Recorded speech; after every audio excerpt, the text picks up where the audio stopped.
ये कहानी एक पिज्जा डिलीवरी बॉय के साथ हुई एक सच्ची घटना पर आधारित है।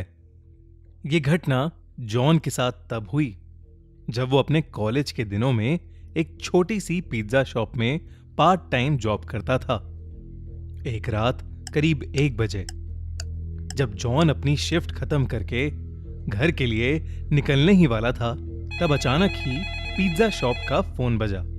जॉन ने फोन उठाया तो कोई आदमी बहुत ही सहमी आवाज में ऑर्डर दे रहा था। पहले तो जॉन ने ऑर्डर लेने से मना करने का सोचा, क्योंकि पिज्जा शॉप का क्लोजिंग टाइम ऑलरेडी हो चुका था। मगर जब उस आदमी ने 4 लार्ज साइज पिज्जा ऑर्डर किए तो जॉन ने ऑर्डर ले लिया, क्योंकि अक्सर बड़े ऑर्डर पर एक अच्छी खासी टिप भी मिलती थी और जॉन को पैसों की जरूरत भी थी। जॉन जल्द से जल्द पिज्जा लेकर डिलीवरी करने निकल पड़ा।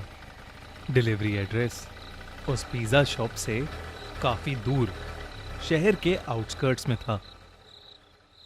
देर रात हो चुकी थी और वो रास्ता भी काफी सुनसान था। सड़क कच्ची थी और उसके दोनों तरफ बहुत सारे जंगली पेड़ पौधे थे।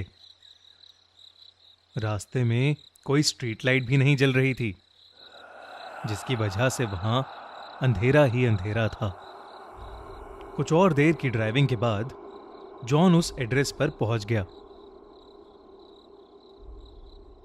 वो एक बहुत ही पुराने दिखने वाले अजीब से घर के सामने खड़ा था।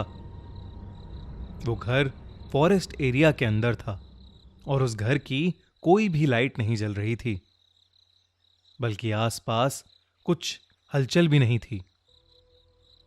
बिल्कुल ऐसा लग रहा था कि जैसे वो घर सालों से वीरान पड़ा है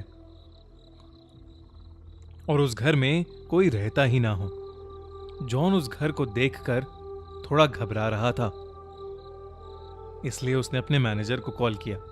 वो अपने मैनेजर को वो सिचुएशन एक्सप्लेन करके वहां से वापस चले जाना चाहता था, लेकिन उसके मैनेजर ने फोन ही नहीं उठाया। जॉन अगर बिना मैनेजर को बताए वो चारों पिज्जा वापस ले जाता तो उसका मैनेजर उससे बहुत ज्यादा गुस्सा हो जाता और उसकी सैलरी भी काट लेता। इसलिए जब बार बार कॉल करने पर भी उसके मैनेजर ने फोन नहीं उठाया तो उसने एक बार उस घर के पास जाकर डिलीवरी ट्राई करने का मन बनाया। जॉन जैसे ही आगे बढ़ा, उस घर के अंदर की एक लाइट ऑन हो गई। जॉन को थोड़ा सा कॉन्फिडेंस आया कि शायद अंदर कोई है। उसने डोरबेल बजाई और जोर से कहा, पिज्जा डिलीवरी। मगर कुछ देर तक किसी ने दरवाजा नहीं खोला। जॉन ने फिर से बेल बजाई तो उसे अंदर से किसी के कदमों की आवाज आई, लेकिन फिर से किसी ने दरवाजा नहीं खोला। जॉन वापस जाने ही वाला था कि अचानक से वो दरवाजा अपने आप खुल गया। जॉन थोड़ा घबराया हुआ अंदर घुसा। हॉल में एक डिम सी लाइट जल रही थी और वहां कोई भी नहीं था। जॉन ने आवाज लगाई, हेलो, कोई है? प्लीज अपना पिज्जा ले लीजिए। तभी जॉन ने देखा कि हॉल में पड़े सोफे के नीचे एक काली बिल्ली निकलकर एक रूम की तरफ भागी। जैसे ही वो बिल्ली उस रूम में घुसी, उस रूम की लाइट्स और टीवी ऑन हो गया। साथ ही छोटे बच्चों की शैतानी करने की और हंसने की आवाज भी आने लगी। जॉन को लगा कि कोई शायद उसके साथ किसी किस्म का मजाक कर रहा है।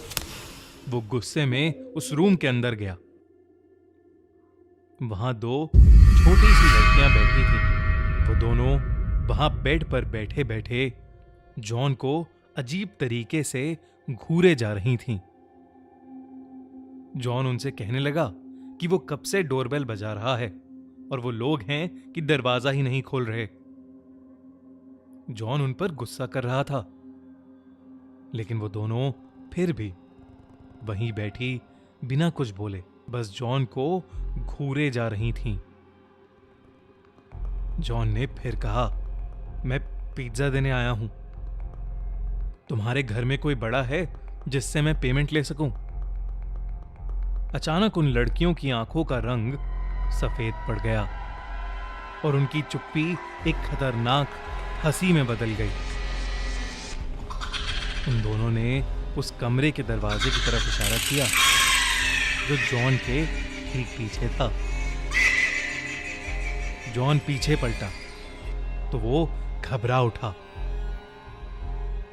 उसके हाथ से चारों पिज्जा के डब्बे नीचे गिर पड़े क्योंकि उसके ठीक सामने एक भयानक औरत का साया खड़ा था। ये सब देखकर जॉन डर के मारे कांपने लगा। वो जैसे तैसे अपनी बाइक की तरफ भागा और वहां से निकल गया। उस औरत का साया और वो दो लड़कियां उस घर के दरवाजे पर खड़े हुए उसे जाते देख रहे थे। जॉन अभी कुछ ही दूर पहुंचा था कि उसे फील हुआ कि उसकी बाइक खराब हो रही है। एकदम से बाइक के घिसटने की आवाज आने लगी और बाइक बंद पड़ गई। सहमा हुआ जॉन बाहर निकला और उसने देखा कि उसकी बाइक का टायर पंक्चर था। उसने डर के मारे पुलिस को फोन मिलाया और जल्द से जल्द मदद मांगी। वो आसपास देखने लगा और अचानक ही उसकी नजर बाइक के रियर व्यू मिरर पर पड़ी, जिसे देखकर उसके पैरों तले जमीन खिसक गई। बाइक के पीछे उस औरत का साया और वो दो बच्ची खड़ी थीं। वो तीनों धीरे धीरे जॉन की तरफ ही आ रहे थे। जॉन हड़बड़ा के बाइक वहीं छोड़कर जंगल की तरफ दौड़ने लगा। दौड़ते दौड़ते वो बहुत थक गया और एक बड़े से पेड़ के पीछे जाकर छुप गया। वो बस अपनी जान के लिए दुआएं मांगने लगा कि कुछ ही देर में उसे दूर से पुलिस सायरन की आवाज आई और उसने अपनी बची हुई हिम्मत लगाकर अपनी बाइक के पास वापस दौड़ना शुरू कर दिया। वो वापस अपनी बाइक तक पहुंचा तो उसने देखा कि पुलिस उसकी बाइक की इन्वेस्टिगेशन कर रही थी। उसने पुलिस को सब कुछ बताया और उन्हें उस घर तक ले गया। पुलिस ने उस घर के अंदर जाकर जांच पड़ताल की, लेकिन उन्हें एक जंगली बिल्ली के अलावा उस घर में कोई नहीं मिला। अगली सुबह जॉन को यह पता चला कि वो घर पिछले 3 सालों से खाली पड़ा है। और तो और 3 साल पहले उस घर में एक औरत और उसकी 2 छोटी बेटियां रहती थीं, जिनका एक रोज अचानक मर्डर हो गया था। ये जानकर जॉन के होश उड़ गए।